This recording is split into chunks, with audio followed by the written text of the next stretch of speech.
You can edit that out, right? He won't be here next episode. Hey there, brothers and sisters. It's been too long. Welcome back to the True Discussion Podcast. It's the only podcast in the world where you can discuss anything with anyone, and we know if it's true or not because we stand on that word of God. Woo! We are your hosts. My name is still Joseph Dobbs, and I am joined by the one and only, the precious, the beautiful. Please, everyone can see now. Man. The dainty. No, whoa. The petite. Whoa, have you seen my guns, bro? Yes, the world can see you now. The flamboyant. Whoa. Hold on. Easy. What'd you Google anyways? That's all me, baby. Is that all you? That's all me. Steel trap? Come on, Christopher Douglas in the house. Yeah, that's me, but not all the other nonsensical nonsense. That was true. Chris. Not true, man.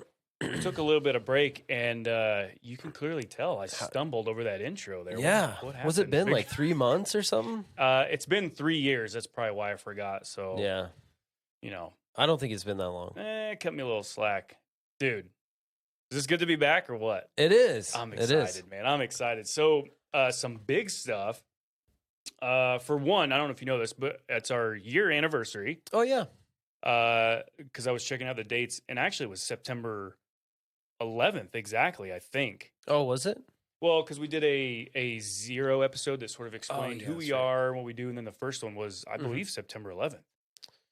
Yeah. And so because I had a memory come up on my Facebook. So oh yeah, and so when this episode comes out, September 10th, it's a year. Who cares? Anyhow, and it's our 50th, and we got video.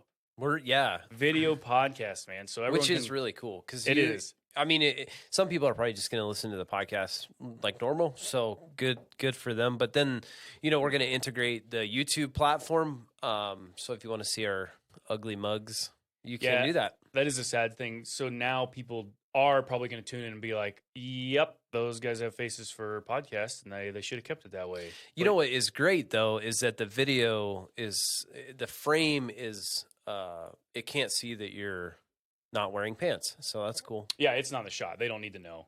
And right. Well, I mean, I wasn't going to tell them that you're not. No, and they won't know. Our audience is actually not the brightest. I'm just kidding, dude. We'll have to get rid of that one. The cool thing about video, man, is it is a skill in itself. So we're gonna have to learn how to play with the camera. So if you feel like doing some practice shots right now, like is there like a face, like a gesture you want to? Yikes! Don't worry about it. Just say you don't have it. I mean, you could just said that. Yeah, we'll edit all that out anyhow. No one will ever fantastic. Know. So, another thing. Hold on. Articles of incorporation, man. That's another thing maybe we mentioned that before, but that's another big thing that we've done is moving in a direction to legitimize true discussion. So yeah, we're. I mean, I don't know if we need to say this, but for those who have been listening since day one, thanks to the couple that have. But this is something serious. We want to do this seriously. We want to be intentional with this. And so that's part of it, man. Being incorporated, doing something with it.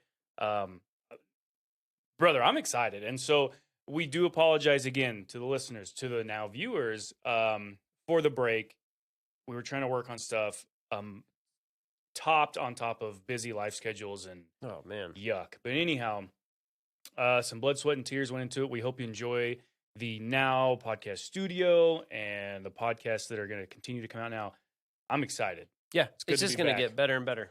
Why'd you have to set the bar so high? Man, where do we kick it off? Because we have been on a break. Some things have been going on in the world. Oh, my goodness. Holy moly. It was almost terrible timing for a break, but really quite necessary. Needed, yeah. But since we left, and if you have not been watching the news or alive at all, then you have somehow missed what's going on. A lot of big things happened in the span of, well, yeah, you're right, in the time that we took a break. Yeah, because it was 2 weeks. Although I think when we last recorded, though, was like on a weekend. So really, it's been 3 weeks since we've sat down and recorded met, anything. So, which was weird in itself, man. I don't know about you, but I get into a rhythm of doing the podcast, and so since when we take a break, it's weird. And a lot of people don't know this, but like we actually hate each other in real life. We only see each other in the podcast. So, right. And so they're going to see how good of actors we are. Yeah. Which is cool. Because outside of this, which it's so cool how much I hate you, but like I can shut that off. Right. For the camera. Like, absolutely. Stop smiling. Don't enjoy that. Well, anyhow. So, do we have a starting spot or should we just jump in? Because it's a lot of big world stuff, some government stuff. Yeah, I mean, yikes, man. I feel like obviously Afghanistan's a big thing. There's a lot going on there, and it seems like about every day new stuff is being uncovered. And for the new listeners or the new YouTube viewers, we're not a source for news and things like that. That's not what this is about. No. So obviously, this isn't where you want to turn for that stuff.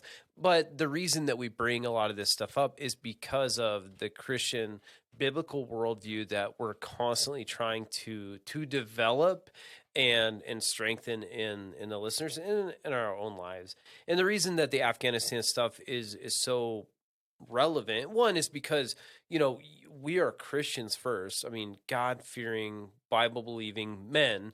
But I would consider myself a patriot in a sense that I'm patriotic. I love this country. Man. I think that the United States is the greatest country on the planet. Obviously we've kind of moving in a direction that I'm not a fan of, but again, that is all based in a biblical worldview, right? Like, because the things that we're moving away from are things that are not good biblically. Yeah. But I think that's the really one of the biggest purposes of true discussion is to be able to line stuff up, right? Just like in the intro, we can talk about anything with anyone and we know it's true or not because we stand on the Word of God.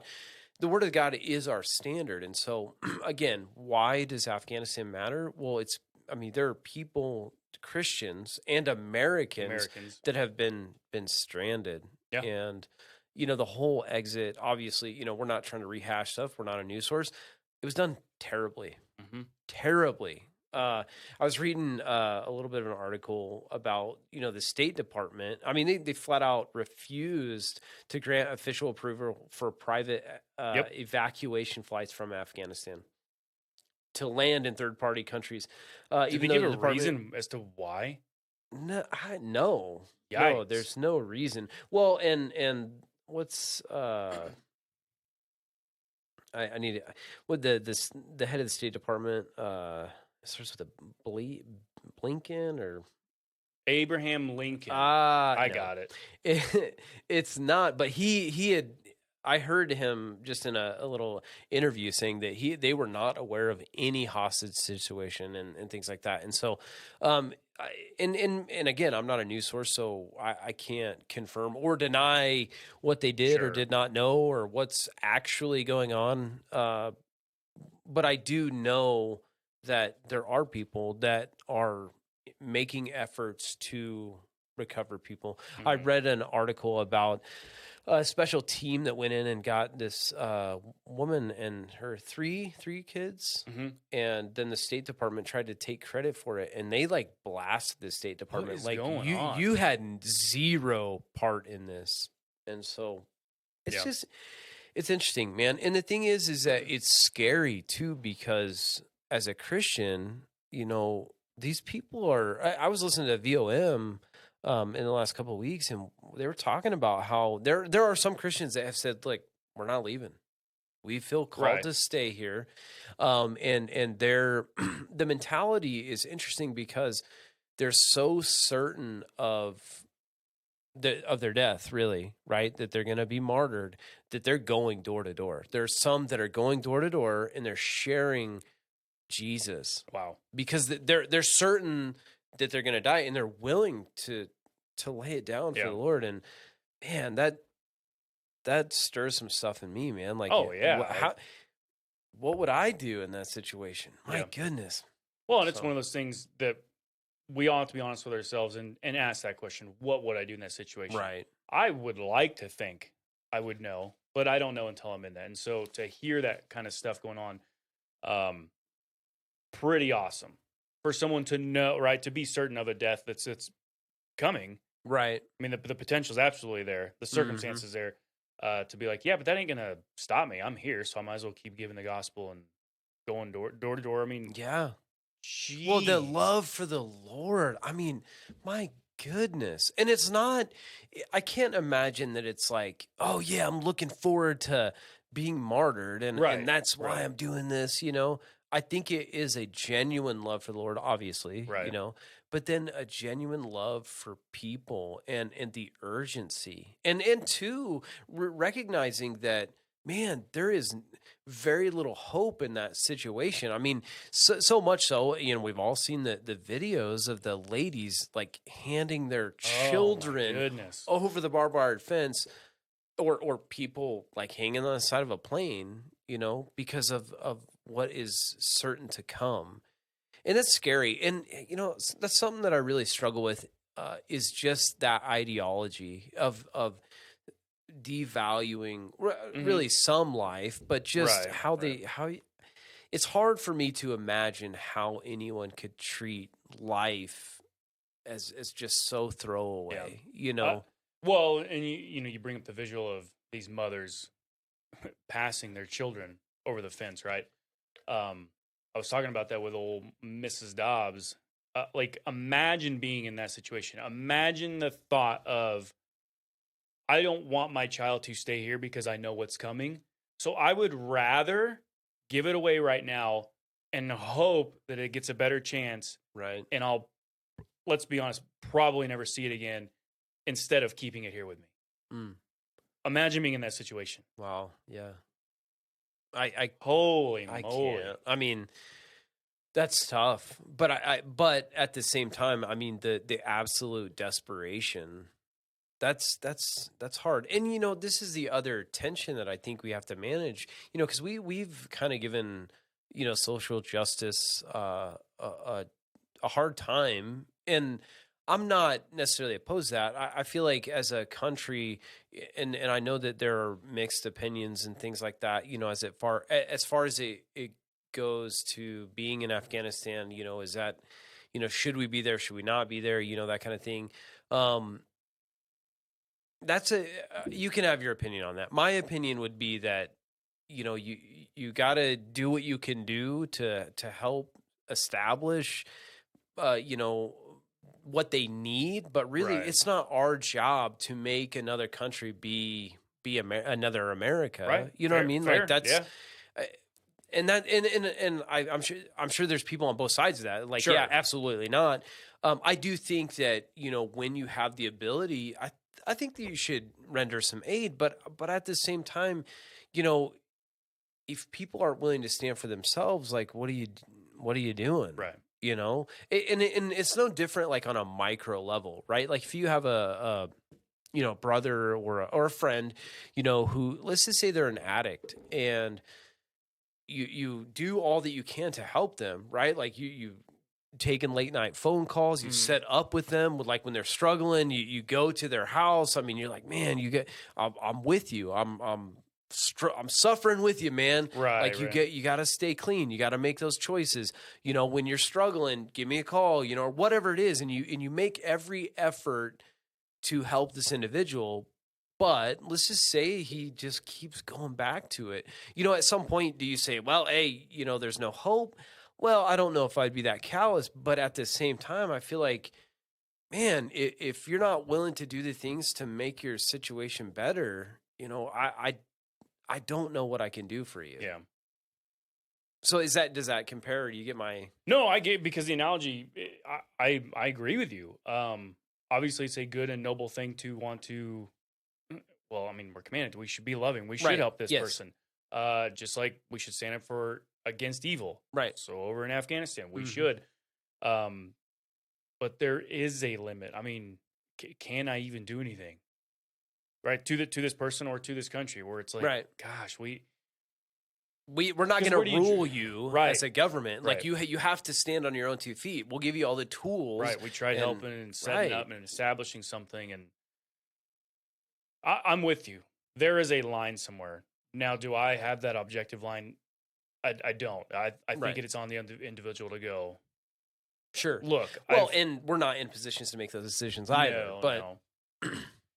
So, although I would say as a taxpayer, like it kind of ticks me off, sure. all the weapons and all that stuff that was left there. Like, what in the world? Yeah. I mean, as a taxpayer, like that's our money. I feel like that's one of the things that Well, it was they only kinda tens of billions, so calm your right.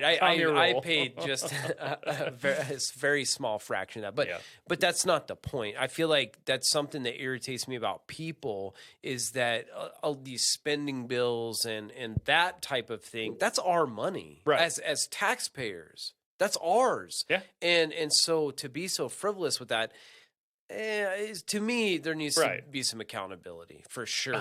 I'm not with you. just that, but then you look at what was it, 13 American lives that were lost. Yeah. Yeah.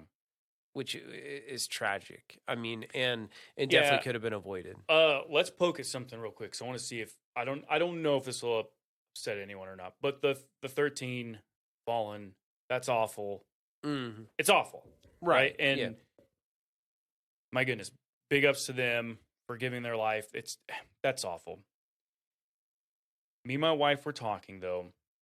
Something I don't like is, and both sides do it, man, the Mm-hmm. right and the left, is when we take awful events and we just use it as a platform.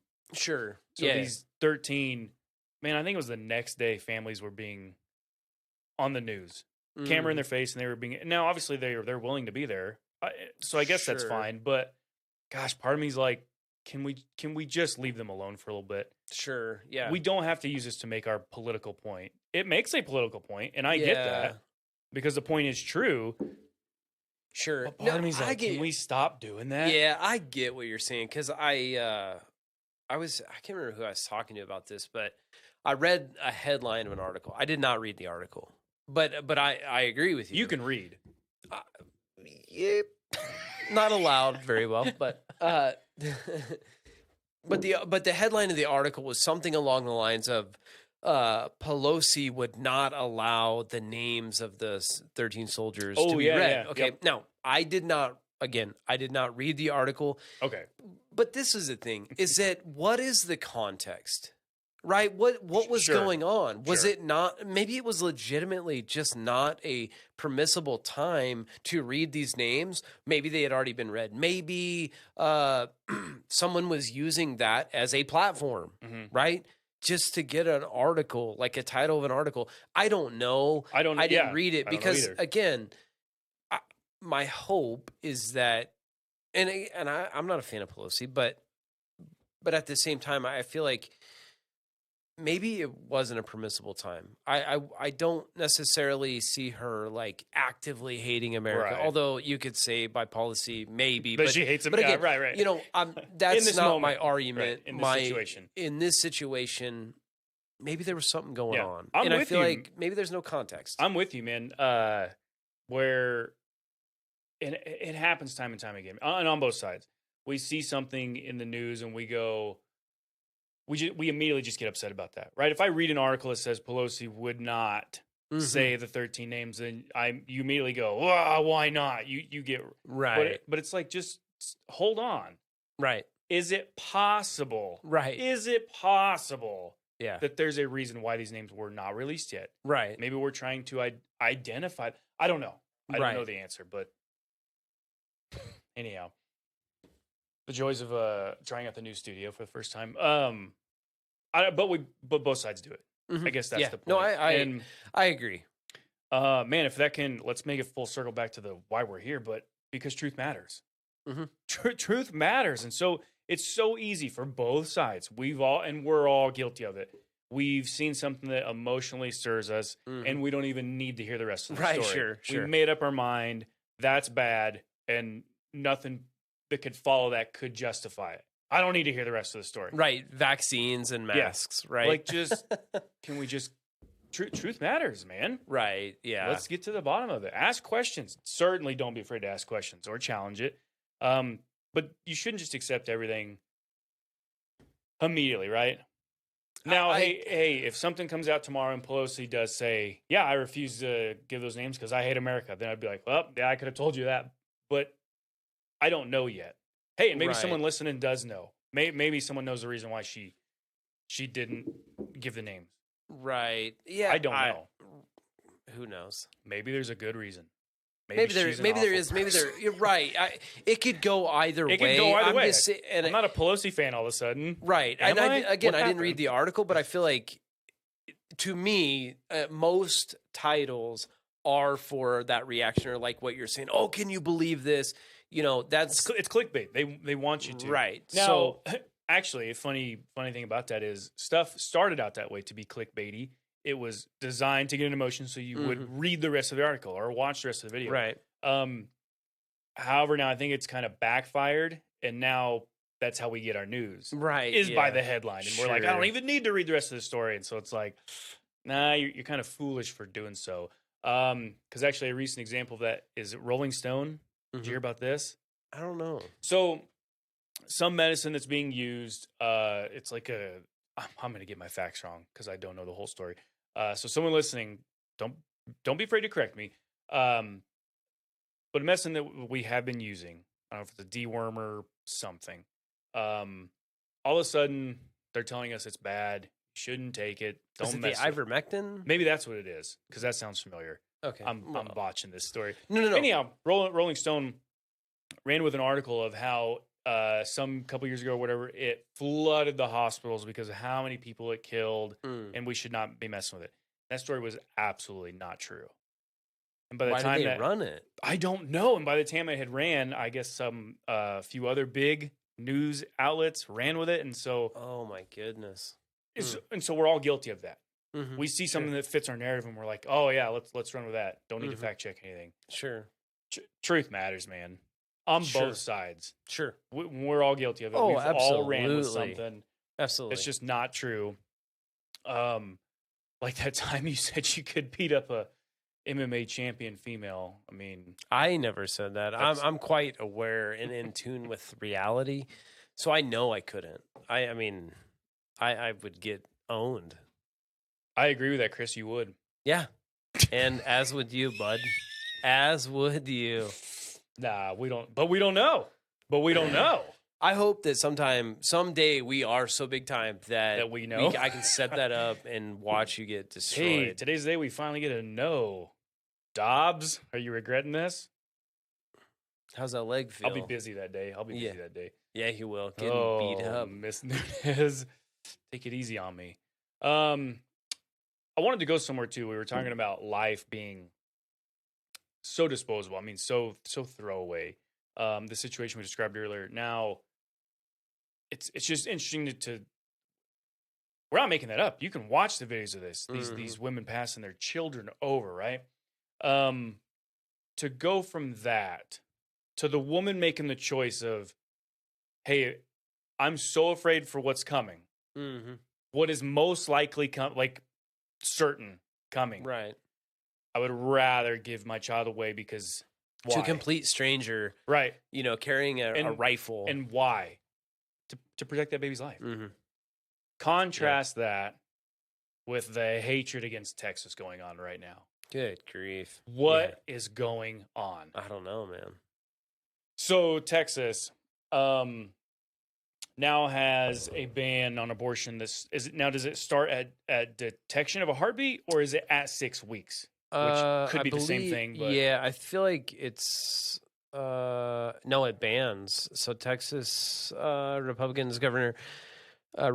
Governor Greg Abbott defended the state's pro-life law that bans most abortions after 6 weeks around the time fetal cardiac activity is able to be detected. So it seems like it's synonymous, but it sounds like after 6 weeks. So it is at a 6 weeks. Mm-hmm. But also, what's the mention of the heartbeat? Because that's so around the time of the fetal cardiac activity. So it seems like probably the reason that they're synonymous to some degree is, or they're saying the 6 weeks, but you have to be so far along. The measurements and all that are going to determine, hey, you're this far along, or the heartbeat to being present might determine those things. So, and so that's what's going on in Texas now. Again, I'm probably speaking on things I don't know the full story about. So that tried to get rejected. It got taken to the Supreme Court, and the Supreme Court was like, no, you guys are good, right? My understanding is that this has been on the books to go into law for 3 to 4 months. Yes. And so then President Biden has come out, and so maybe this is a part of the deal, my goodness. but just has come out and said, we're going to essentially take care of this. This is going away, but has said nothing in the last 3 to 4 months. Right. And it's been coming. Anyhow. So all politics, but actually, which reminds me, I'm going to read a post that I put up on the old Facebook, but I try to find that real quick. So Texas, right? Try to save a few babies. Nothing wrong with that. The hatred that came out against that, right? Like you need to be able to let women choose to kill their baby. It is wild. And the reason why I bring that up is, again, contrast that with the woman in Afghanistan right now, who is put in a situation to go, if my child stays with me, we can bet good money. It's what's the life it's going to have, which is awful and disgusting, or is it even going to be allowed to live? So I would rather give it up and give it a shot at life. Right. These are the two options we're being presented with. Contrast that with the people. Oh my goodness, that just really want you to have the right to murder your baby inside the womb. Yeah, I don't understand it, to be honest. I feel like, well, you're not a woman, Chris. So you can't. You're right. But I struggle to. You do have a choice. You have a choice. I am pro-choice in that choice being made before you do the deed that makes babies. That is the choice. That's when the choice is made. And I feel like it is a failure on our behalf as a society to say that, this sexual revolution and all that kind of stuff is merit to be irresponsible. And then when you're irresponsible and the consequences come, you abort it, you murder it. And that's garbage. And the same people that are throwing all this hate about the 60 million babies that have been aborted, are saying like, you have to wear a mask, you have to be vaccinated, all that kind of stuff. And look, you can have your opinion about that stuff, and I really don't care, as we've talked about it. I'm not with that, but it's interesting. It's interesting that the 60 million innocent lives that have been taken at no choice of their own, you throw that away as if it's nothing, but then you're going to throw a fit about someone not wearing a mask or getting vaccinated. Yeah. The value for life, it's not consistent. It's inconsistent. Yeah. I don't know, man. I guess if we can, and I'm not making light of the scenario that these women are in, that are passing their children over the fences. No way am I making light of that. But I guess let's be honest. Let's ask everyone ever that has seen that video or heard about it. We know it moves you emotionally. That moves everyone. Everyone sees that and goes, wow, that's awful. But to the abortionist, can I ask you why is that all? Like, what's so hard about that situation? Why doesn't that woman actually just murder her baby right there and get it over with? Right. For the pro-choicer, I'm for you to get emotional about that video doesn't make sense with your worldview. I don't get that kind of stuff. Yeah, I don't know either. Like, be consistent with.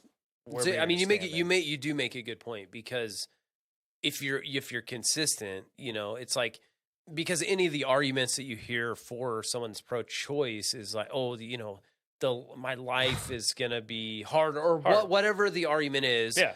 right? Like inconvenient, or it's can't a take care of the terrible baby. I world, can't or afford I can't it, take yeah. care of the baby, or or the Taliban's gonna use me as a sex slave, or they're gonna take this baby and use this baby as some disgusting thing. Yeah. Like, so that would merit it with that argument, right? But I would be hard pressed to think that anyone, even a pro-choice person, would be like, yeah, you should definitely murder that baby right then and there. Right. Like that would be appalling. But what's the difference? What's the difference? Justify that emotional workup of like, hey, man, if I can give a shout out to Cy Ten Bruggencate, he has a really gorgeous argument. Is he back in action? Yes and no. Okay. So back as in he's making a little bit of posts, but no, because he's not. He's still working on some stuff. Sure. For yeah. whatever. Well, I think I got some alert on Instagram or something like that, and I was like, "Whoa, what's going on?" Yeah, he's changed like some photos and stuff on Facebook, and everyone's like, "Are you back in ministry?" And it's like, not yet. Anyhow, he has this argument, and I love it. He poses a scenario to a pro-choicer anytime he gets to talk to one, and he'll ask them, "Hey, so if a mother who's pregnant wanted to go to a doctor and say, 'Hey, doctor, could you go in and surgically remove 2 legs of the baby without killing it? Just pull off two legs, so that way when he's born, it's disabled, and I can collect a disability check from the government.' Would that be wrong?" And of course, the pro-choicer, like, I've yet to see one like fully answer it outright. Mm-hmm. They go to like, that's impossible. Can it even happen? To what insane doctor would even do that? Of course, it's awful. Like, right. You can tell what side they're on, right? Right. That is awful. That is crazy. Mm-hmm. And then Cy gets to go, okay, so it is wrong to pull the legs off a child, but it's okay to kill it. Oh. And then they go, well, yeah, but it's not a human being. Oh. But come on. Then the original statement still stands. So can I pull 2 limbs off of it then? It either is a human or it's not. Right. Yeah. And they try to set on both sides, and you can't do it. Well, because I guess I'm imagining them saying, well, if you kill it, it's not going to endure a life without legs. Right. Right. I mean, and some of them say that, well, no, it'd be wrong because they'll have a life of disability. So then again, it's okay to kill it, but not to pull the legs off. Which, yeah, because then if you think about like some of these arguments where it's like, oh, because they have you can test a baby for like Down syndrome, yep, or things like that, or any deformities, and so then you're justifying. Well, yes, Ben Shapiro said after this Texas thing, the following day, he said there was a flood of social media posts, and that was one of the arguments. One of the popular arguments was, great, do you know how many Down syndrome babies are going to be born now? Yeah, all of them now, hopefully. Like, right. What is wrong with you? Yeah, exactly. You saying that out loud? Mm-hmm. You're a piece of garbage, man. You're saying a Down syndrome baby is somehow less than. Holy moly. That's where we're at. So I want to read one of the latest. I think this is an article I found on the Daily Wire. Yeah. It said, asked whether the abortion law would force rape victims to give birth, he said it doesn't require that at all. Obviously, it provides at least 6 weeks for the person to get an abortion. So basically, he is saying like, yeah, after 6 weeks, I mean, you're going to have the baby. But again, that is one of those arguments it's silly because I don't want to say it's silly in that it never happens, but I'm saying like it is a fraction of a percent of the time. Sure. So it says rape is a crime, and Texas will work tirelessly to make sure that we eliminate all rapists from the streets of Texas. There are services available to support victims of rape in this state to make sure that anybody who is who victimized will get the support they needed. Yeah. Who's victimized? Yeah. Sorry. Sheesh. No, I'm with you. To take that small percentage scenario and say this is what happens all the time, that's irresponsible. But still does happen. Well, and it's the same as incest, right? Right, like that is such a small percent. Awful. Right, and it is, yes, absolutely. But does somehow that baby that I'm arguing is a human life all of a sudden change now because of this awful scenario. Right. Nope. Still a human life, and it has value. Right. Absolutely. And also, that scenario is awful. Right. Two things can be true at the same time. So it's absolutely. We're not. I don't know. I've seen that get thrown around where they're saying, well, like, so then incest is fine or rape it. Like, no. Who says that? Yeah. Do I really have to convince someone that this stuff is wrong? Right. What is happening? Two things, man. So I want to talk about a post that I put up because following that Texas thing, there was a post going around. It was all over my Instagram, my Facebook, and pro-choicers are sharing this as if it's like some knockout argument. And like I read it, I'm like, bleh. So I'm going to read that. This is the original post, okay? The original post is this, quote, "To be clear, the irony of all of the abortion bills is the complete lack of male inclusion. Women do not magically become pregnant. There is a man attached to every single abortion. Why are men not being included in the jail time for abortion? Because this isn't about abortion. It's about men controlling women. It's an easy topic for white men to flex their power over to white men. I don't know why. Man. The woke buzzwords. It's an easy topic for white men to flex their power over to remind the women folk that they will always have to kneel to them." Yeah, like logic has taken a beating today. If it were actually about abortion, we would be discussing early and continuing sex education, free birth control, health care for all, making childcare financially feasible, mandatory parental leave, increasing WIC, hard sentencing for rape, fixing the fair foster care system, and making adoption more accessible. This is not about abortion. Don't fool yourself. So, I mean, there's so many things. So many. It's one of the things that stands out to me is like this cry of like, women do not magically become pregnant. There's a man attached to every single abortion. Why aren't men being included in the jail time for abortion? Okay, that question is only valid if you presuppose that abortion is wrong. Because you're saying women are being jailed. How come men aren't being jailed too? Well, hold on. Right. Are you leaving your view that quickly? Well, yeah, and not only that, but her body, her choice, right? Yeah. Like, he's probably screaming that somewhere down the road. What is going on? So then, because that's the whole thing is like, you're saying, well, a man doesn't have a choice or he doesn't have a little bit of this view like tied up. Oh, because that is the argument that you hear, right? Her body, her choice. Right. Well, but now you're asking for men to hold account or whatever as well. So I didn't know this was an easy topic for white men to flex their power over women to Wasn't remind the lady that started Planned Parenthood a rabid racist? No. It was a white man. You're clearly wrong.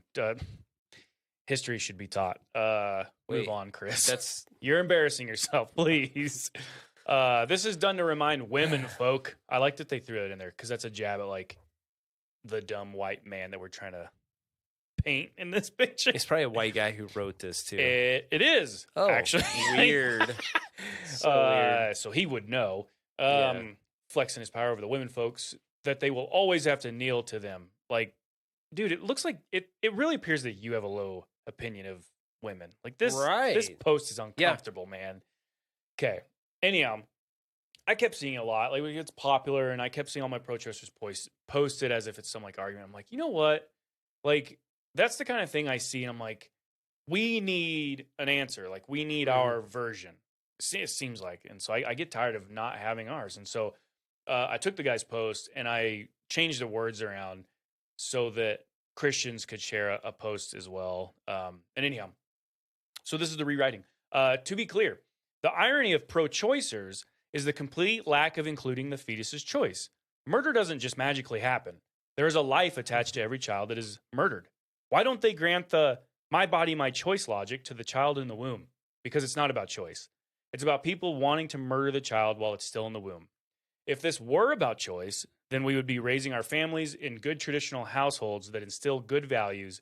We would live our life with good moral judgment. We would recognize that all life matters. And we would do these things so that we could ultimately make better choices. This is not about choice. Don't fool yourself. It's about wanting to kill the innocent, defenseless, precious life while it is still in the womb. I feel like I like that one better. Thank you. I mean, just say, I would be able to talk to a pro-choicer logically and with better reason if they were consistent. If they would just speak Yeah. to what they're doing. Like, you know, his post alone, it has too many contradicting views. Like, so it doesn't make sense, man. Like, pick a view or not. Here's a fun fact. This is the other thing I wanted to throw at you. So I started up one of my new courses for my classes, and it's developmental psychology. And what it is psychology over the stages of our life. And so what is the first stage that we got to cover? Right? Baby. Mm-hmm. What's the psychology of that? And so this is cool, man. I was nervous because one of the first questions on the homework assignments was when does life begin? It was kind of like, I'm like, oh no, we're gonna butt heads. Well, then you watch the video and it's like, holy moly! Like the scientific explanation is lines up with Christianity, which shouldn't shock you. True science does line up with Christianity. So Absolutely. Don't think of I don't know where this argument that Christians deny science. That's a weird argument. But anyhow, prenatal life. It's the first stage of our life. What is prenatal life? The definition, it's that interval of life between conception and birth in humans. So it's a phase of life. Right. And it starts at conception. Right. And it ends at birth. The prenatal life, this phase of life. Mm-hmm. There you go. We have it's in the books. They full on recognize it. That's what it is. Why? Because that's when we start developing. Why? It's so difficult to understand why that is rejected. I don't get know. it. I don't. I struggle to. Well, if I can, I guess while you gather your thoughts, I don't want to. Sure. I don't want you to forget what you're saying, but it's nothing new, man. Anytime in history, we look through mankind, when we want to kill a certain type of individual, babies, Jews, Mm-hmm. blacks. I mean, go on. I mean, Right, mankind has done some evil stuff. Yes. The always go-to argument is that thing that they're killing is not human. Every Right. time. Yeah. Every time. Dehumanize it. That's true. So if that's what we can do with something in the womb, right? It's just a clump of cells. Ooh, man. You know, that's really good because earlier we were talking about the whole Afghanistan thing and that ideology of like the Taliban and like the extreme side of being a Muslim. That's what they do. They look at other humans that are infidels as as dogs, like worse than or less than. And so it's not life that they're raping, that they're, burning alive. They're that supposed they're to do these mutilating. things to it. Right. So, yeah, I mean, to your point, you make an excellent point once again. And also, we see it in today's world, unfortunately. Yeah. So. And so to that, man, I don't know. Does that individual know that it is life in them? I don't fall for the argument. If a snot-nosed little 16-year-old teenager is knocked up and went to the abortion clinic and says, yeah, that I don't really think that was a life of me. I don't believe that. Mm-hmm. I really don't. Yeah. Well, It's and there's easier. been a ton of studies on the psychological impact of abortion, of having an abortion done. So, I'm with you. I don't think that holds any weight or water. No. So, and there's more than enough. You don't believe me? Get on YouTube and look it up. These couples that go in abortion clinics, as Christians are standing outside, they're begging you to not murder your child. Mm-hmm. The stuff that comes out of some of these people's mouth is pretty vile. That is going to have the abortion. Oh, what they'll shout to the Christians trying to save the baby. See. I mean, they'll as they're going in, flipping off, saying, "I'm gonna go kill my baby." I mean, they full on. They acknowledge what they're doing. Sure. Pretty wild stuff, man. Gosh, it is interesting too, though. Just the accountability, like any time. Excuse me. That's what we want to take away is accountability, right? Yeah. Like you look at the notion of like white privilege or the BLM stuff, all those things. It takes responsibility away from individuals. It's like, hey, it's okay to go and loot and do all this, breaking all these laws. I mean, wouldn't you do that if you were oppressed for years and under slavery and right. all the stuff, right? And it doesn't make it doesn't make logical sense, and yet at the same time we're taking that accountability, right? Like, hey, look, it's okay to go, murder people. I mean, you're mad, you've been oppressed, you're racially oppressed and all this and that, so it makes sense that you would do these things, but that's not true, right? I mean, and we could argue the oppression, this and that. But systematic oppression, we can argue that. I feel like we go back and forth on that. But the fact that you know right from wrong, and then you still choose to do these things, there's no justification in that. Right. And you shouldn't be excused from that accountability. And it's no different than someone who's having an abortion. Look, you put yourself in that position by having sex out of wedlock, by not taking the precautions, of using a contraception or whatever. You put yourself in this position. And so instead of being accountable to that, you're allowed to just murder this baby, just get rid of it. Right. My goodness. Well, and no, let's even apply it too, because I'm sure someone's gonna hear that and be like, well, so the rape victim, the incest victim, they chose to be in that situation. No, again, we're not taking that small percentage and saying that's true to every situation, but the standard still applies, right? That awful thing that happened to you doesn't now take away your responsibility for this life, right? Right. If you choose, hey man, I'm, there's 13-year-olds, there's 12-year-olds that get raped and get pregnant, and they can't take care of this baby. So there is adoption. There is the rest of your family. There are these choices. I think it's Ben Shapiro, if I can steal a quote from him, but just because that baby's father is a monster doesn't give you the right to murder that baby. That doesn't make sense at all. Right. Yeah. So, well, and we understand that every scenario is a little different. Sure, and I feel like what the commonality or the end resolve is that life matters, and so obviously every situation of getting to that point where a baby has been conceived is going to be a little different, and no one is minimizing that, and no one is saying that isn't the hard part, right? Like, I can't imagine if my daughter got raped and she got pregnant, like I am a God-fearing man, and I would be so conflicted. Not that I would advocate for abortion, but I'm saying, like, I could understand, like, that would be difficult.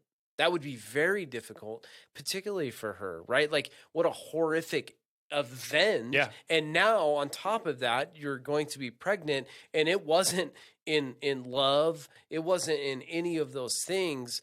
That's tough. Yeah, man. And so we don't want to stand here and say that just because all life has value, that all of a sudden makes your awful situation easy. That's not what I'm saying. No. But life has value. And so there are cases you can read about this happening where the girl carries through and she ends up raising that child as her own. Well, because it is her own. And that's a wonderful story. There's stories of where that happens and then they give it for adoption. But we're not saying that somehow made that situation easy. No way would I say that. Right. And I feel like that's sort of it can come across as very you guys have void of compassion, right, and all that. Like, no, look, that is a tough situation. No two ways about it. So, golly, but all the more reason that the church should step up in these things. And yeah, absolutely, adoption, right? Like, put your life and your money where your mouth is. Absolutely, man. So, I think you brought this up one time. It's probably been months ago now, but stuff like abortion. That it's not a political issue, but it is a Christian issue. Is that how it's a biblical issue? Yeah, right. Life. So, and I guess why I bring that up is because, speaking from the pulpit, should we be able, as Christians, to bring up abortion? Absolutely. Yeah, right. We should be able to talk about anything. Right. Well, and have a Christian stance on anything that the Word has authority on. Right. Like, the Word has authority over life. How to decorate your house or something silly like that. Nah, I don't know biblically. Sure. Or, who should have more say the bank account or what home decor you have. I don't know that we should be preaching that kind of stuff from the pulpit, right? Yeah, well, I heard someone, a smart aleck. So, because I did the same thing you did, just threw up a. Well, I don't know if the Bible has authority over decorating the house. I think my example was, I don't know if the authority or if the Bible tells you how to change a tire, right? Right. And someone threw out, well, whether you eat or drink, if you do anything, do it for the glory of God. Okay. Well, yeah, sure. Yeah, I'm actually right. I wouldn't decorate my house in a racially offensive way. Sure. Yeah. Yeah. Okay. So that's still that follows. It does. But I mean, so the Bible does have authority. Does it tell me over what all colors I things. should Right, pick? Sure. No. And Sure. so that, I guess that's the point. So yeah, if it has authority on something, like life, which it certainly does, Right. And mandating that, and then I mean, even down to crime. I mean, okay, murder, rapist. I mean, well, let me ask you this: do you think that because I agree with you there, but do you think that we should preach on political candidates on or should that ever be mentioned from the pulpit? Voting and all that kind of stuff. Well, I guess if it fell under something, of course, there's probably a scenario where you can think of something, like if Biden is campaigning and we know he's a big supporter of abortion, I would speak to that. Right. The issues that we depart from biblically. But outside of that, I can't think as an individual or something like that. I can't think of two things I would speak on candidates that are outside the Bible. I can't even make up a scenario right now, but would I speak on that from the pulpit? I wouldn't. Right. I wouldn't. Right. Well, but again, policies or something. Okay, so do you think it's permissible or not to speak on from the pulpit about a candidate? Yeah. If that falls under something that opposes, right? We understand about this candidate that they are pro-choice, that they stand against the church or whatever it might be. Because I'm being honest, I guess to play that out, if I were to speak on from the pulpit and I brought up Joe Biden, it's not necessarily that I'd be speaking on him, but I would say, hey, Joe Biden does support this. Right. What does the Bible say about that? Right. That would be the route I would go. And you're okay with that from the pulpit? Yeah.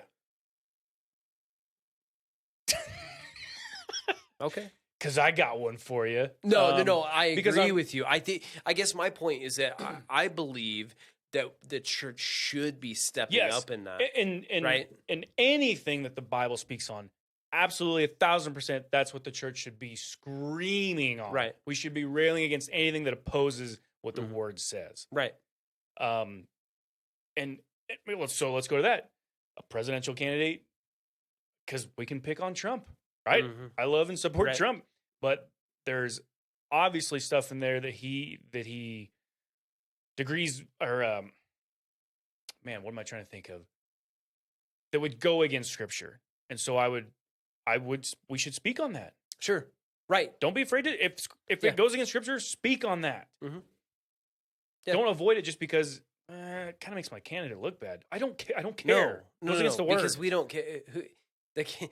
He's not Lord. Jesus is Lord. So, I'm with you, and I feel like it should be fair, right, and consistent. Yes, right, because we don't serve man, we serve God. So it's not. I mean, and we've already done this in this episode alone, calling out the right or the right or left, calling out the right for their inconsistencies too. And I would say by and large, I lean more in that direction, but I'm not opposed to calling them out for their garbage or making a situation political that doesn't need to be political. Like I listen to Ted Cruz from time to time.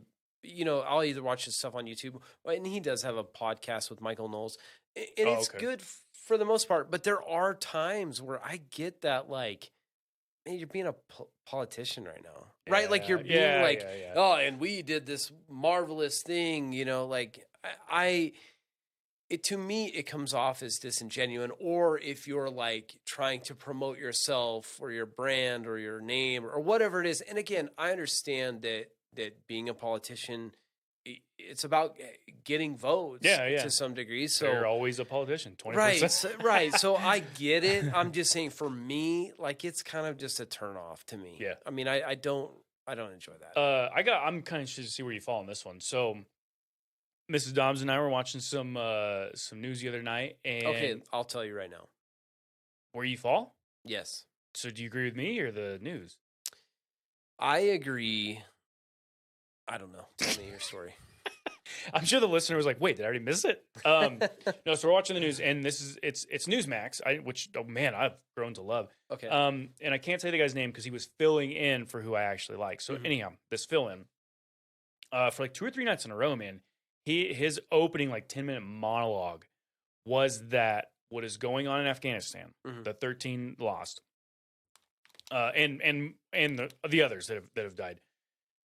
All that blood is on the Biden voters' hands because they put Biden in office. So the blood is on the voters' hands, and he was holding them accountable. I don't agree with that. Absolutely no. Yeah. That's the kind of crap we had to put up with for the last 4 years. And so to see the right doing it now, that's disgusting. Yeah. Knock it off, man. Yeah. Knock that off. Like, what? How is that good discussion? How is that going to get to anywhere? It's not. And here's the thing. Like, to call him out, I wish I knew the guy's name, but it's not true because then for the rest of the show, did you write him? I feel like you should. Actually, that's a good point. Right? Like, I will that because I don't know if anything will come of that, but I don't appreciate that. I certainly don't blame the voters and say the blood is on your hand. No, and you know what? Any Republican that says that the blood is on their hand, you don't mean that because then the next thing out of your mouth, it's Biden's fault and we need to get him out of the office. Well, hold on, is it the voters' fault or is it Biden's fault? Right. Like if we're in La La Land now, man. It is interesting because the most popular president in U.S. history. So that's true. 81 million, right? Accounted for. And okay, bud. Yeah. No, but I agree with you. I don't think that that's okay. No. And we shouldn't play the game, right? Like, no. We didn't like it when, and I can't even really think of stuff that Trump did. I mean, it seemed like he was always getting something, right? Yeah, so, sure. But that's not my fault as I voted for him, right? Like he's the president, right? Like he's a representative. Yeah. He acts autonomous, right? Like hold him accountable. Exactly. Yeah. Which, but that's how I would want to be, right? Like if my kids do something silly, I might have a little ownership in that, right? Like I'm raising them, but at the end of the day, like that's on them. They made a choice. Yeah, absolutely. And two, as we've seen, stuff come out that, I mean, Biden was informed about the potentials, and he was advised against pulling out the way that they did. That's what I've read. Have you read different? Well, he says that they were all in agreement, and this was the best. That's what he says. Is that what That's what he's been saying? That's not, but that's interesting. No, he was absolutely advised not to do this and not to do it in that manner. Oh, so what are you doing, man? Like I was starting to feel like an idiot. Biden himself is saying, no, we were all in agreement, and I wasn't told. Yeah. I've seen that, but I guess I've read stuff that are like that would indicate that no, he was advised against this. Yeah. Yeah. Golly, man, I was starting to feel like did I not read that? Myself. What am I reading? I need to check my source. Golly. Oh, you know what? I'm now remembering too. Here at the last third of the show or so, my old Vanilla Godzilla. She was telling me I need to come up with a secret like signal that could flash the camera so that she knows I'm like waving at her. It'll be like our little way of saying I love you during the live, like you know what I mean. And so I think I got it. Let's not do this. No, I don't want to do this. I promise you, it's so subtle that me even telling you and the now viewer, I don't want to do I this. bet they won't even pick up on it. It is that subtle. I've been working. So like you won't be able to pick up on it. Was that did you just do it? Do what? your thing, your wave here. Did I? That's the thing, Because right? it wasn't subtle at all. That's the thing. Like, you don't know. No, you think you'd like. You look like you were having like some sort of like physical threats or something. I mean, I don't even know that's a thing, but that is my bride you're talking about. No, I'm just saying the How thing dare you you. did. I'm talking about you, not your bride. Did I do something? And she agreed with that? The gesture that I may have already done or will do later. No, I'm pretty sure you did it because I saw it, and I'm asking if she approved of that. My marriage Because will if not she stand did for this. I feel like harassment. I don't think she would because I mean we're international, man. No, and the YouTube is gonna. I mean, there's gonna be a lot of people that see that. Shame on you for me trying to express. And you're gonna look love. that way, right? Like, has your mom ever told you, "Hey, I hope your face don't freeze like that. You better hope it don't." Your mom ever said that to you? Mom, were you talking about it? There's a T-shirt, by the way. Absolutely, there's a T-shirt. Wow. Okay, I just love my goodness Vanilla Godzilla so much. Okay, now we're only coming up upon an hour. What's up? Hold on. Okay, I know what you're gonna say. I did do it, by the way, just so the viewer Twice. and you are aware. I know, Yes. I saw it. Well, it was not discreet. It was not hidden. It was to be fair, I had to tell you, but continue. No, well, I'm glad you did because if you were doing that without telling me, like I would be worried. Like, what is going on? Are you setting us up to fail? Are you trying to get on some like? Is there a world video? where I can do that face and get away and no one will know? I don't know, man. If it's like wacky picture day or okay, everybody make a funny face. All right. Where are we going to next? I thought we had something else we were going to bring up. We do. But I did want to take a moment or two. So this episode, like we've already talked about, is rather significant for many reasons. But the other thing is that this episode is going to drop just before 9/11, so on the 10th. And so I want to just take a minute and talk about that, man, 9/11. Yeah. Do you remember where you were? Or how old were you? Yeah, freshman. 2001, yeah. In college. Nice. High school. High school. Wait, so how old would that make you would have been? I was freshman, so you I was 19. You would have been out of high school. Yeah. Okay. So where were you? I was at work. Well, but go tell me your story. Oh, I mean, mine's not dramatic in any sense. Because I remember my first class in the morning was gym class, and so I remember like we were stretching, and literally that's when we were we were told about it, and I remember for the rest of that class, everyone's like, "There's gonna be a draft. Like, what's going on?" And then getting out of that class and thinking like, "Okay, we're gonna go to the rest of our classes." Nope. Everyone was like in the cafeteria staring at our we had a pretty small high school. Right. And so during lunchtime, everyone sat in there. I mean, everyone. Grade school through high school. Oh, no kidding. Yeah. I mean, pretty small. And then they had one giant kind of a big screen TV. And if I remember right, seniors picked what you're watching. Well, after gym class, everyone's in there and what's on the TV is what's going on. Right. And so that's my story. I mean, man, just eerie because you were told it, but you couldn't wrap your head around it. Like, really? That's what's going on? Like, what? So, what were you? What were you doing? I was working at a wood mill, and I think we had like just gone to break or something like that, and that was when the first plane had hit, and so yeah, man. Then when that second one came, then it's like, oh, this is real. Like, this was intentional. Yikes. And then, of course, you hear all the other, like, the Pentagon. And yeah, man, that was why. That was, like, an odd day. And the other thing is that and then, all the air traffic was shut down. Yep. And so, because, I mean, I lived in the Pacific Northwest. And we lived in a pretty big area. And so, I mean, there was planes all the time going over. And so, it was just eerie, man. I feel like it was one of those things where things are never going to be the same. Right. And so, yeah, it was odd, man.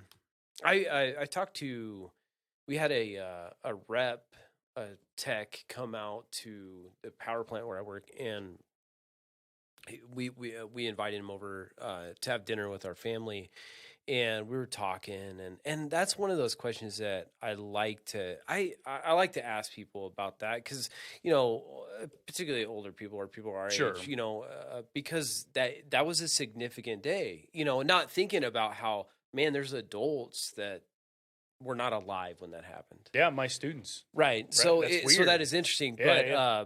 I was talking to this guy, and if I remember right, like he was from New York, New Jersey, something like that. And so I asked that instantly came to mind. It's like, man, where were you at? And so from the school where he went, like he could see the smoke Oh and my gosh. all that stuff. And just a wild thing, man. And what's interesting too is I was talking to someone about this not too terribly long ago, but I mean, after 9/11, I mean, the unity, right? Like Right. people were proud to be Americans. And it seemed like a lot of the nonsense that was going on, kind of just took a back seat. And it was like, it's about the cause, man, about, banding together and all those things. So different. And not that you would ever want anything like that to go go on again, but almost 3,000 people killed. Man. So here we are, 20 years. This will be Mm-hmm. 2021. I guess to warn what I'm about to say, I'm not saying it like, I certainly don't, I'm not making fun. I don't gloat in this. But there's talk, and it's like, man, what's going on in Afghanistan? Like 20th anniversary is something going to happen? Like, of course we don't want that. But you just don't know. And so I only said, so to the listeners and the viewers, just be praying, man. Like it didn't take much. It didn't take that many people, and some bad stuff happened. Yeah. Well, and I think I was listening to an ex-CIA director come out, and he's just said, like, look, he's convinced that the Taliban is going to have Al-Qaeda, build in Afghanistan, and so then these potentials and this and that. Look, this is the deal: is that when you are, and I say this because I'm proud to be an American, but when you are the big dog, right, a world power, when you are, like the United States has been, like, leading the way, people want that spot, and they will do anything to tear you down. And so we see that. I mean, we see the infiltration into our educational system. We see, I mean, you see, like, what's interesting is, like, we give China a hard time, and we should in a lot of ways, right? But it's like, we were joking some time ago about, like, the law, like, you can't have a mullet and you can't wear skinny jeans, but then some of the genetic studies and genetic modifications that they're studying and trying to get and develop more masculinity and promote all that kind of stuff. But you look at what is being pushed in America, obviously the transgender issue and things like that. But then you look at that country, but look what they're also trying to do. Right. They're trying to become a world power, and it's not that they don't have influence, because they do. Right. But they're fighting for that top spot. Right. And no, man, that's a great point, because to become a world power, whatever, forget that. I'm interested in the tactics of that. So what's part of it? Oh, man. Anything. Yeah, I mean, anything. Anything goes. And that's where we're at. But yeah. I guess back to the point, this will drop the day before the 20th anniversary. And it's a big deal, and obviously as a God-fearing, Bible-believing man, we want to stand against this type of stuff. But I think the other part of that is recognizing that, it's so easy to say, and not easy to say, right, that, given the circumstance, like, maybe if I was a firefighter, would I lay my life down? Would I be going into that burning building? All that stuff. It's easy to say, yeah, I want to be a hero like that. And God forbid that you have to lay your life down, but it's easy to say those things. But then when we look at our own lives in the mundane and the minutia, right, per se, what are we doing? How are we being brave in that? How are we being, finger quotes, heroes in our daily lives, right? Like, it's easy to say, man, I want to do the big and the bold and the awesome, and I want to be brave and all this type of things. But look, what are you doing to bring your kids up in the fear and admonition of the Lord? Right. Like, what are we doing to stand against passivity? Right. Because that's a big part of, in my estimation, why the church is in the state it's in and why the country's in the state it's in, right? Passive men. And part of it is because, the culture has moved in this direction where they want to, in a sense, sort of emasculate men, right? Yep. Right. What's the toxic masculinity, right? Like the big push. And of course, we've seen the woke culture sort of rail against that, right? But I don't know, if it's toxic, it's not masculinity, right? Right, yeah. And so I was gonna look up just for fun. We're learning on the spot here the definition of toxic masculinity: a set of attitudes and ways of behaving stereotypically associated with or expected of men, regarded as having a negative impact on men and so society as a whole. So, it just sounds like bad behavior. But does that not go back to accountability? Right? We want to take people. We want to. Oh, you don't not like make bad people behavior? accountable. Hold them accountable, right? Like, I don't know if when you were going to school, were they still giving like SWATs at school? No, not in ours. Oh, is that right? Yeah. Oh, dude, when I was a kid, of course, this was in Texas. I got the paddle, man, at school. Is that right? At public school. Wow. And man, and I'm not advocating necessarily for those things, although I wouldn't be opposed to it. I feel like you take any level of authority away from teachers or kids understanding what authority is and respect and all of those things. And it's like, now you can get away with anything. You can't put hands on a kid. And I'm not saying there is a clear line between correction and abuse. Sure. Yeah. And so just to be clear, however, understanding what it is to be respectful, understanding what it is to give an account and all those things. Look at the stuff that the looting and assault on police officers and all that kind of stuff. Look, there are bad officers that should not be officers. Right. I'll give you that. Okay, but there are also bad people that do bad things. Right. And officers are doing their job. Right.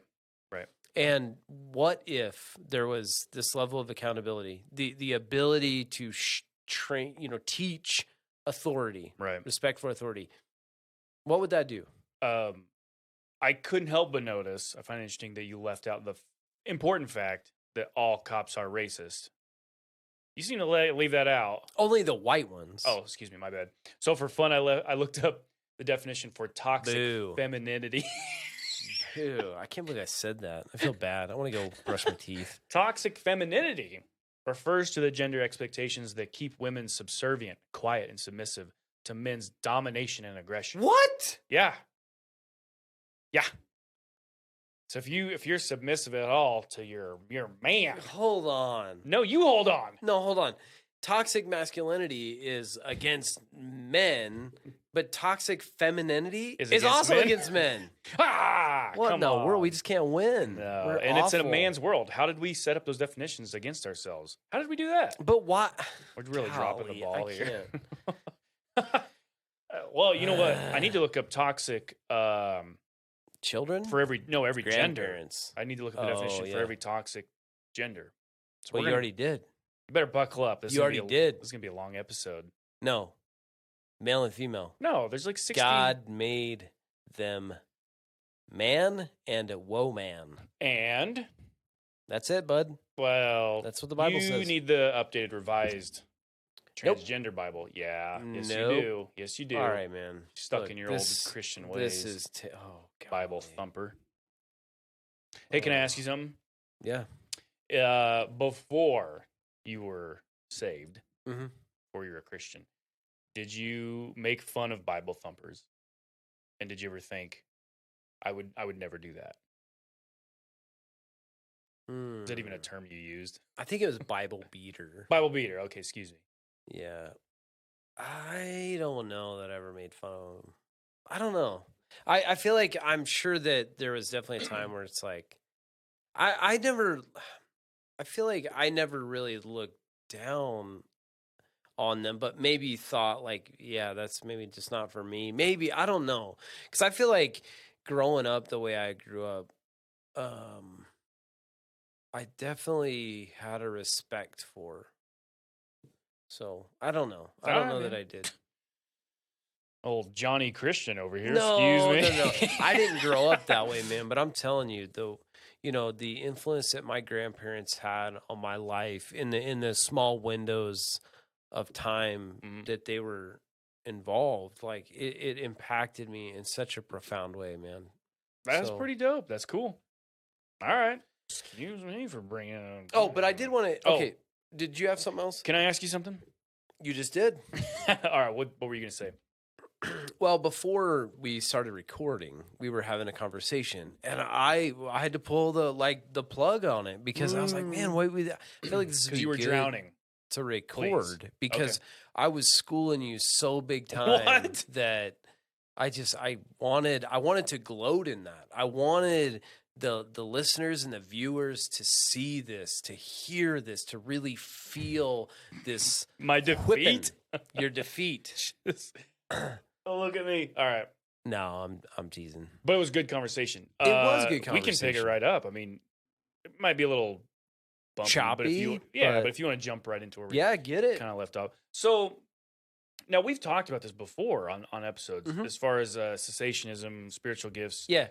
What signs and wonders may still be going on, stuff like that. And so you were just pressing me on, for one, a story of a woman or a girl, a young lady, being prayed over to walk. Walk, yeah, she could not walk, and then was walking. She walked, yes, and then and then that led into the talk of, well, how do we distinguish prophecy at all? Right, if someone says, the Lord said this, which a prophet should say, "Thus saith the Lord." I knew that. That's why I keep going back to that. They're supposed to be able to say, God said this. God said this. And that's why because I think a part of the conversation was if this young lady had been healed, and you and I agree that if we pray and the miraculous can absolutely happen, all the glory is to God, and we would. You would, I'm just going to speak for you. You would say that someone does not have the gift of healing, meaning God has not said, "Hey, you are a healer," and you just heal. Yeah, that's your? I would agree with that. Yeah, that's where I'm at. And I feel like I lean in that direction, but I'm not sure that I'm ready for that ship to sail. However, I would say that if someone has an ailment, and we should absolutely pray for that individual, and if God is to intervene, as we would absolutely be petitioning him to do, he could heal that individual. He hands down, without a doubt. Could, yeah. Okay. Yeah. And so in that scenario, we said that I was telling you a story that I heard at church, this young girl being healed, and that the individual that did pray would not at all say, "I'm a healer," or anything like that. Right. But would say that I faithfully prayed. Cool. And so we're good with that. But then I sort of press you on like prophecy. Okay. Why do we draw a line in saying like, "Hey, God told me that you're going to be a juggling nun"? No, I'm teasing. Poor example, but right. And you say, okay, let's just say, so, God told me that, Joseph, you're gonna be a preacher someday. Yeah, and I'd immediately stop you and I'd say, your opening line is God told you. I'm immediately stopping you and going, no. Because I said God told me. But then but you said that if I changed it to I really feel led to tell you that that you are going to be a pastor. My response would be, cool, okay. But you're not holding any weight. No. Okay, so what if then you do become a pastor? Then are you going to look back at that and say, oh, maybe he prophesied right? Or are you going to look at that as prophecy at all? No, I wouldn't look at that as prophecy at all. But I would definitely mark it in the old big brain.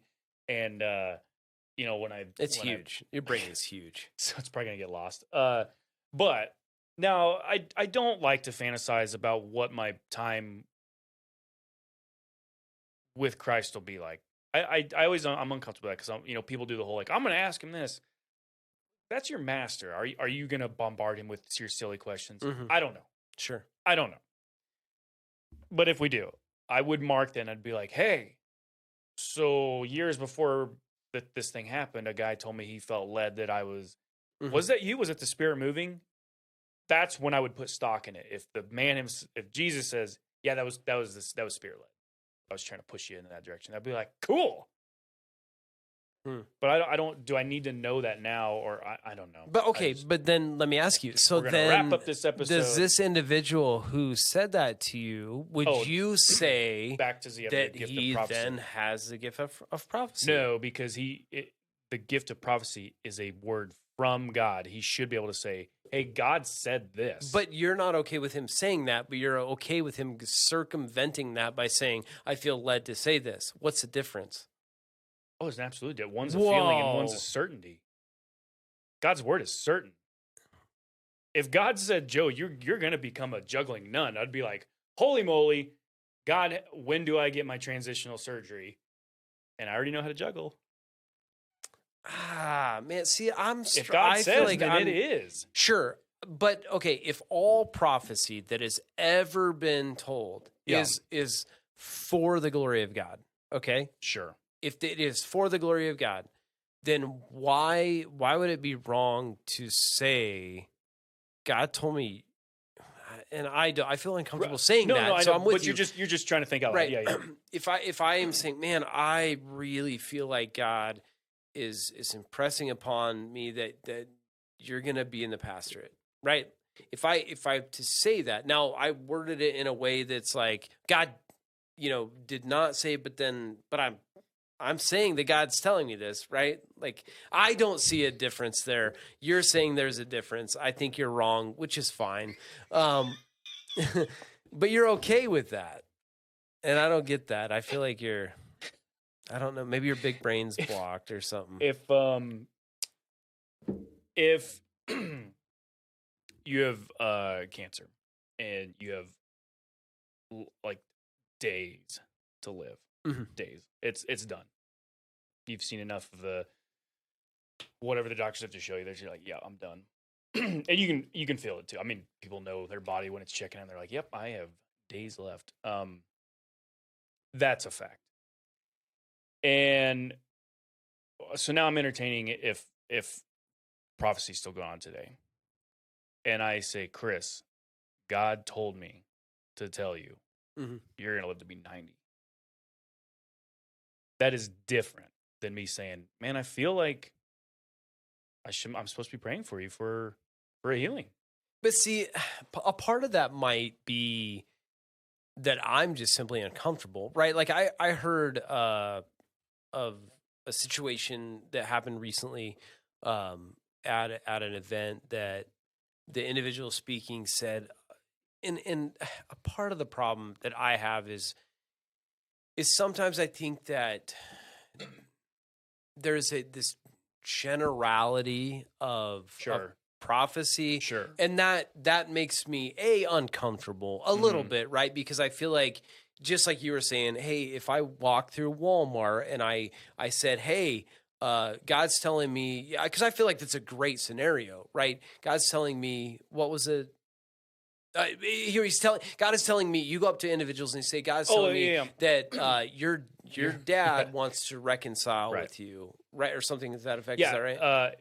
Yeah, my theory is if I went out to Walmart and I went up to enough people and I said this exact script, hey, God told me to tell you that relationship between you and your father, like your dad wants to reconcile it just as much as you do, and you just need to make that first move. Right. God told me to tell you that. Mm-hmm. I'll bet you.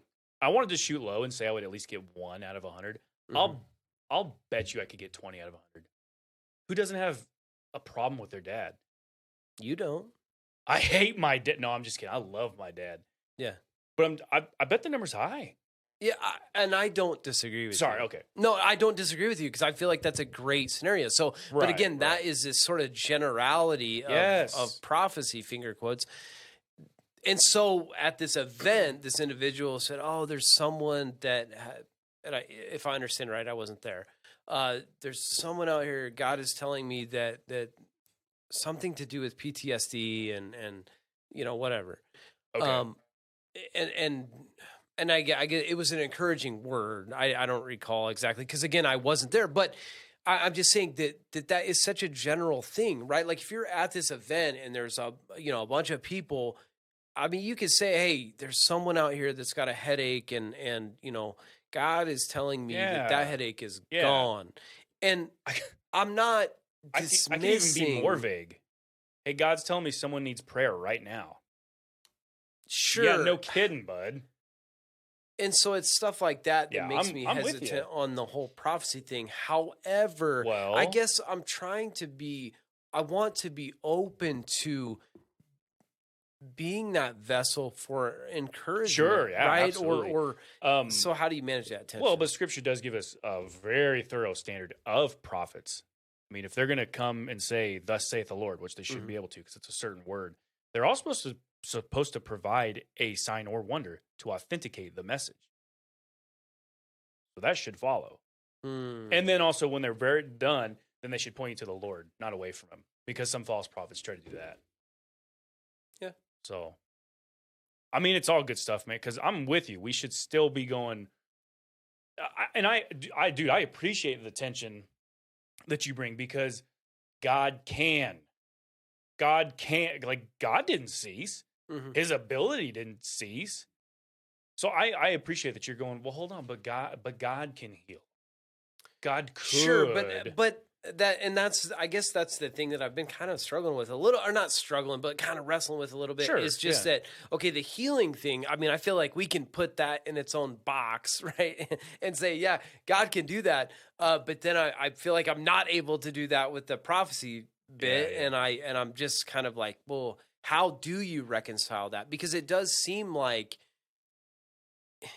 because I know that there's been times where I have felt led to have a conversation. Now, I would also say I don't recall anything like specific or sure. Even in that conversation, but like, hey, man, it's really, for whatever reason, it's been a while since I talked to so-and-so.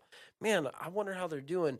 I believe that is spirit-led. I believe that. Now, nothing specific. Hey, you need to tell them that, you need to, when you're taking your third left today, you just need to take a right because there's going to be an accident.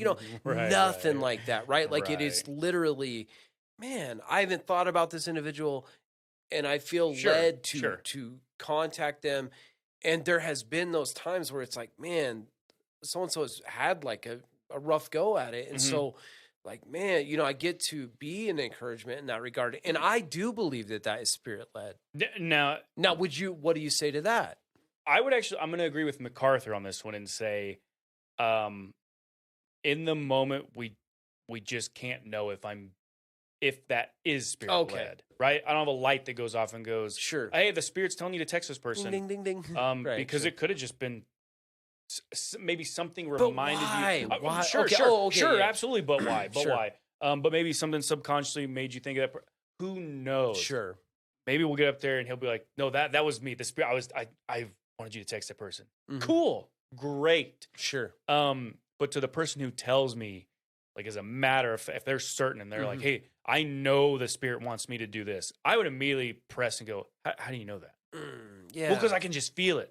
You don't bring that kind of standard to me. Well, see, but I feel like the problem often, though, is when you would press someone on that, I feel like it's hard not to be offensive, but then also what's pushed back is like, well, you're just not spiritually mature like I am, And so maybe I'm trying to be tough.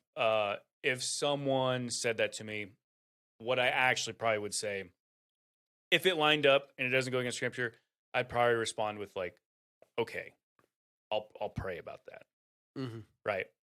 Sure. I guess there's no need. I mean, the whole world knows now that you are. But you're saying inside you're lying. But we should test the spirits. If you're going to come up to make a certain claim about the God, the Holy Spirit, the Father, if you're making a certain claim about them, I'm going to be going, how do you know that though? Right. And which we should. We should. Because and we've talked about this, because even if I claimed something that lines up with the Bible of, hey, Chris, God told me we should start this ministry. Well, I guess it doesn't contradict. We probably should have a cool ministry where we spread the word. And okay, you bring up a really good point. Do you think that true discussion as a ministry was as Spirit led? Do you think that this is a work of the Spirit? It would be, man, it's a good question to pose, because it is. I'm confident in saying it is either or. I don't know which one it is. Oh my! But it is either Spirit led, or it is a fruit of the Spirit. Which would be Spirit led? Is that true? Isn't it? The fruit of the Spirit, meaning you have the Spirit, therefore these fruits will be manifested. Yeah. So Spirit-led. I mean, why else would we be doing this? It's because Spirit-led. I was going to say Spirit-filled, yeah. Well, right. Yeah, sure. Why would I have patience? Why would I have love? Where do you get that at? Not from my flesh. Golly. So, I mean, I'm sure Shay's listening right now, like, oh, I don't know if you have patience at all. Well, give her the secret thing, the secret I love you. I guess I don't know what you're talking about. Secret high. What is the secret that you do? The secret sign. There's no need to make fun of my love. I'm not. I'm not. I'm making. So just so we know, okay, I did. We're coming close to an hour and a half. I did want to throw this term out to you real quick to see if you knew. Okay. So yes, I've heard that. It is from the 16th century. Talk about patience. So let me just... Patience, like as in a hospital. I thought you were gonna spell it. Patience. P-A. Patience. Okay. I'm gonna read you some interesting stuff, man. I joined the Hebrew Roots movement in Facebook. Okay? My man. Just for you fun. Are Don't judge me. Just for fun. Awesome. Okay. So a guy asked this question. I need to know if this group believes in the two-house theory. What? Yeah. And I was like, man, what is that? And then he said, thank you and shalom, which is just funny to me. Like, that stuff cracks me up. Thank you and shalom. Okay, you don't speak that language. I was telling my wife, that would be like saying, thank you and hasta mañana. Like, stop. You don't speak that. What are you doing? I don't get the need for it. Anyhow, not important. He had a couple answers, and his response was, and now this is concerning to me. Thanks. I do see it in Scripture also. I started this journey out of Christianity by going to a Jewish Messianic congregation. So this person sees Christianity as wrong, right? Because they're starting a journey out of it. Now, there's so many trails I want to go down. But how do you get out of Christianity and be a Christ follower at the same time? What? When Scripture mentions the word Christian, is it twice or three times? I never remember. I think it's 3. That's what I said. That's exactly what I said. Your boy knows words. Anyhow, okay. So what is the two-house theology? Primarily focuses on the division of the ancient united monarchy of Israel into two kingdoms, Israel and Judah. So there was a big split. And you're going to love this. The theory behind two-house theology is, why am I as a Christian being compelled to leave Christianity and go back to the Torah? the explanation is the two-house theory. What this theory is that the reason why I'm being compelled, I'm drawn out of Christianity back to the Torah, because I must be a descendant of the house of Israel.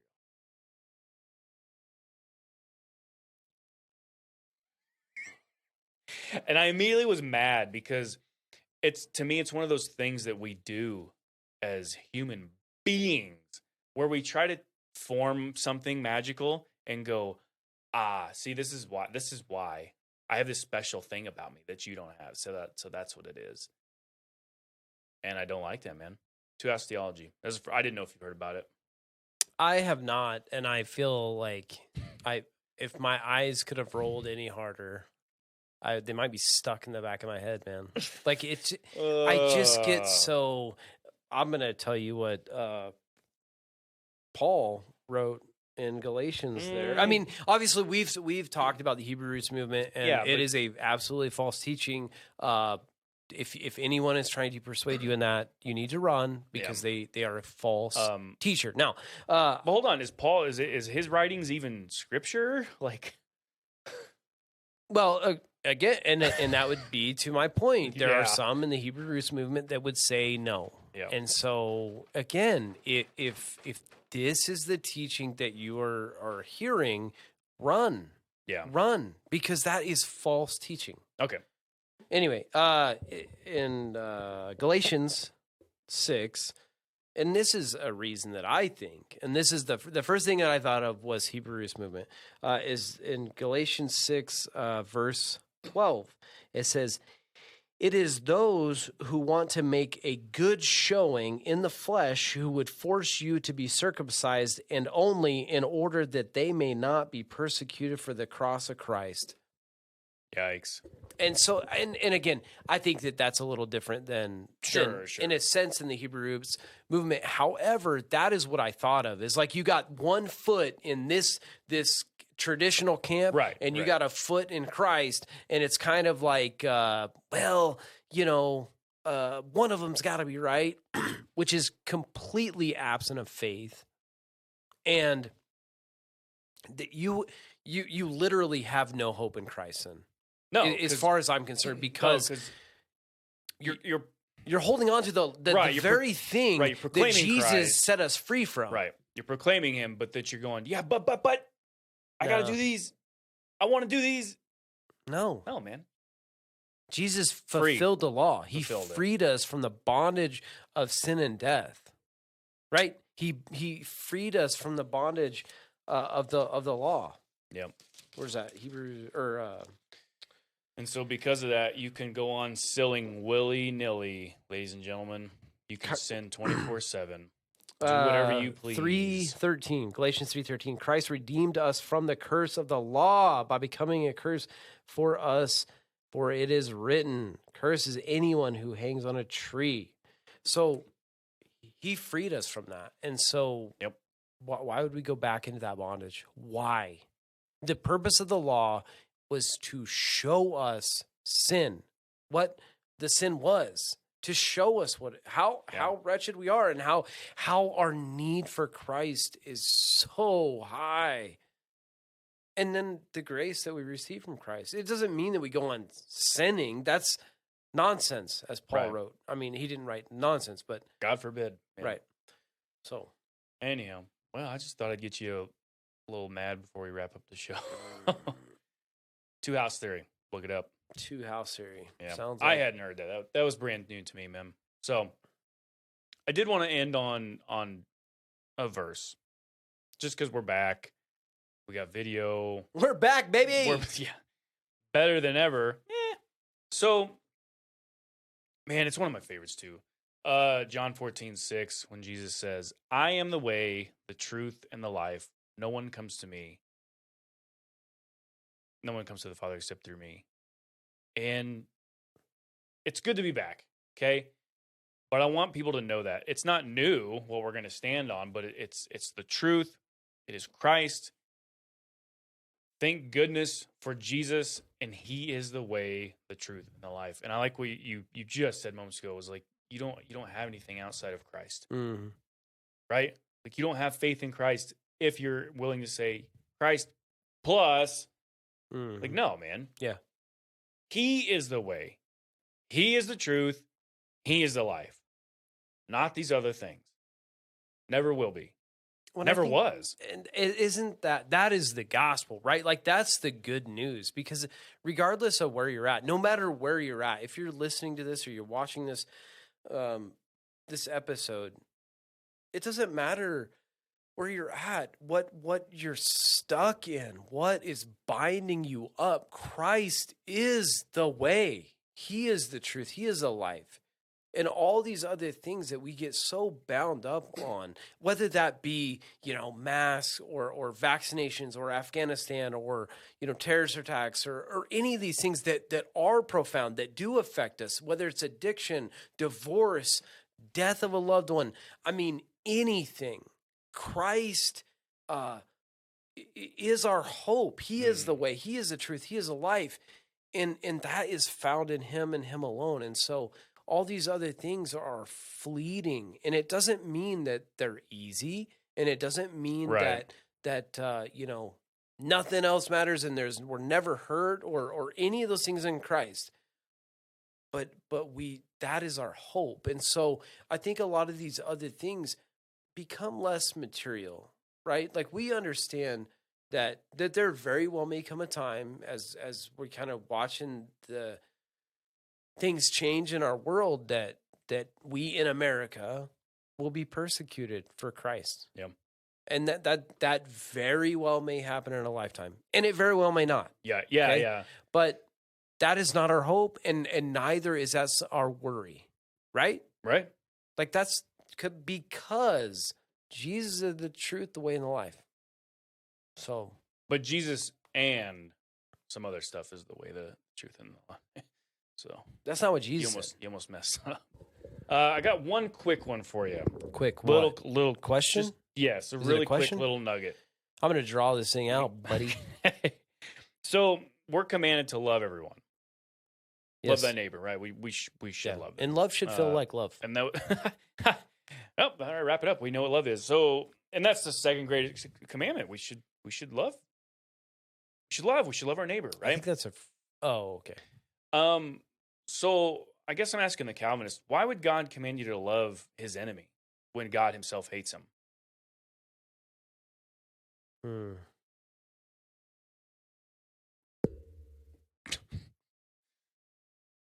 We need the cricket sound. Because the Calvinist is staunch. They'll say he hates some. Yeah. Right? Yeah. I mean, that is their. I mean, I think that again, if God arbitrarily chose, who's going to go here and who's going to go there, which if you're just now tuning into the episode or the podcast, we did a series months ago on this where we really dug into some of these points. But if God arbitrarily chose, then that would be hate, right? Because, and the Calvinists would say, well, there's a reason that's my ways are not your ways. Okay, but that's that. But then the argument that we brought up months ago was like, okay, well, why couldn't God at the end of it all just to say, hey, you're going here, you're going there, you're going here, you're going there? Just what would be wrong with that? Yeah, what would be wrong with that? And he has the authority to do that, right? Yeah, but that's there'd be pushback on that. Well, why? Because what's the difference? Right. If God is holding you accountable for making you the way that you are, and you don't have a choice, but then you're accountable for the choice that you don't have. Like it doesn't really add up. And and I would agree that God's ways are not my ways, and there are tensions that I don't get. But I feel like, and we're not necessarily claiming to have all of the answers either, but we're simply saying, like, look, there are some tensions in Calvinism that we're like, man, kind of we've teased it out a bit because it's inconsistent. Yeah, I think one of us said it a couple months ago, and I liked how it was put, was some of the things in Calvinism doesn't reflect the character of God accurately. that was definitely me. I'm taking credit for that. I said that, and I Put it on a t-shirt. I remember where we were. It was in our other studio, and I was sitting like over kind of in this corner, and you were like over there. So not paying attention. Yeah. Just Googling away. Well, no, you did pay attention because, I mean, you remember. You just repeated it. So it was that big of a bomb of knowledge. Yeah, man. I was really bringing the heat that night. Sometimes it's just pouring out. All right, man. We're coming up on hour 45. Welcome back. Welcome, dude. Absolutely. It's been good to be back. The few weeks, whatever it was, just felt like forever. But again, brothers and sisters, we just wanted to make sure we were ready. That looks good. This is the best looking part of the studio. This is my co-host. The bricks. Don't worry. The ugly thing sitting in front of the bricks. JK, dog. Love you. It is good to be back. I'm excited, man.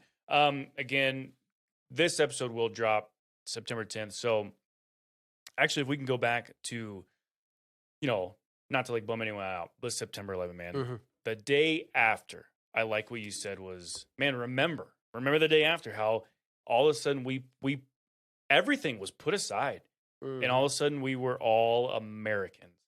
And that's awesome. Not the event it took to get us there. I guess I just can't help but wonder, like, man, why can't we do that now? There's so much stuff that we do argue about that it just doesn't matter. Like, can we just put our fists down and have a talk? You can talk with people you disagree with. Right. Yeah.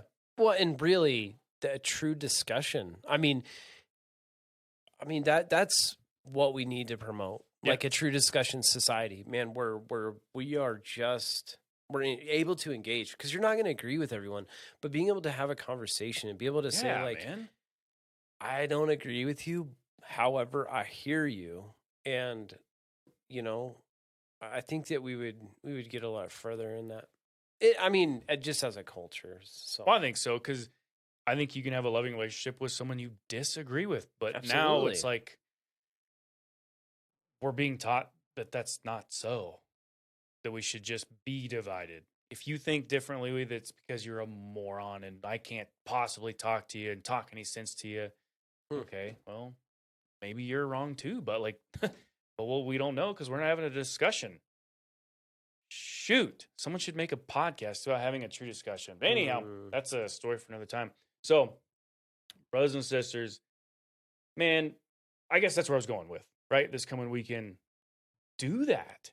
It starts with you. Is me? You. Like, just find something, man, that unites us. Put the fists down and like turn the TV off. Start talking to each other. Yeah. I don't know. Anyhow. Okay, we're going to wrap it up. We're going to be back. We will be back. We're definitely ready. We're back. It's good to be back. Brothers and sisters, we want to hear from you too. What did you think? Do you like the studio? Do you like what you see? We hope so, because it's going to be around for the next 100 years or so. So we're going to... This is going to be like a museum at some point? Yeah, they're going to stuff our bodies and prop us up. It's going to be weird. We're going to get out of here after that. Brothers and sisters, this has been another good, true discussion. Until next time, God bless. God bless.